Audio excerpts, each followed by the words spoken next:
East Bengal মোহনবাগানের প্রতিবাদ মিছিল এবং সেই মিছিল ইস্ট বেঙ্গল মোহনবাগানের প্রতিবাদ মিছিলের সময় আগ্নেয়াস্ত্র উদ্ধার। বসিরহাটের রাস্তার ধার থেকে উদ্ধার আগ্নেয়াস্ত্র, সাইকেল সহ আগ্নেয়াস্ত্রটি বাজেয়াপ্ত করেছে পুলিশ। ঘটনার তদন্তে বসিরহাট থানার পুলিশ। আরজিকর কাণ্ডে পথে নেমেছিলেন ফুটবল প্রেমীরা এবং সেই প্রতিবাদ মিছিলের মধ্য থেকেই আগ্নেয়াস্ত্র উদ্ধার করল পুলিশ। আগ্নেয়াস্ত্র উদ্ধার হয় বসিরহাট থেকে এবং একটি সাইকেলের মধ্যে সেই আগ্নেয়াস্ত্র রাখা থাকে।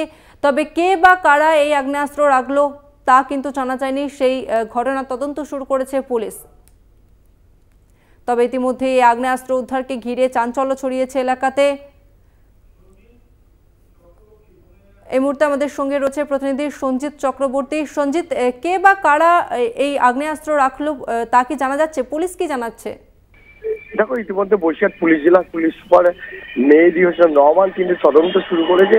পাশাপাশি যে যার আগে তুমি জানো, গতকালকে ডার্বির পর বাতিল হওয়ার পরে বিশেষ করে তিন প্রধানের সমর্থকরা দলীয় পতাকা নিয়ে যখন মিছিল করে কলকাতার পাশাপাশি বসিরহাটে রাত্রিবেলা, অর্থাৎ বসিরহাট শহরের একেবারে প্রাণী যে রেস্ট্রি অফিসের মোড়, সেখানেই কিন্তু কর্মী সমর্থকদের যখন মিছিল চলছিল, মিছিলের পাশে একটি জায়গায় অর্থাৎ রাস্তার ধারে একটি বাস্কেটের মধ্যে দিয়ে, অর্থাৎ সাইকেলের বাস্কেটের মধ্যে দিয়ে একটি আগ্নেয়াস্ত্র উদ্ধার হয়েছে।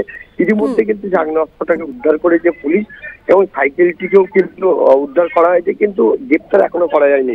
কে বা কারা রাখলো কোনো ঘটনা সবটাই নিয়ে তদন্ত শুরু করেছে বসিরহাট পুলিশ জেলার পক্ষ থেকে। ইতিমধ্যে এই মিছিল চলাকালীন এইভাবে আগ্নেয়াস্ত্র উদ্ধার হওয়া রাস্তার ধার থেকে এইবার এটার মধ্যে নিয়ে রীতিমতো চাঞ্চল্য ছড়িয়েছে বসিরহাট জুড়ে। পাশাপাশি এই ঘটনার তদন্ত শুরু করেছে বসিরহাট থানার পুলিশ। একদমই ধন্যবাদ তোমাকে সঞ্জিত।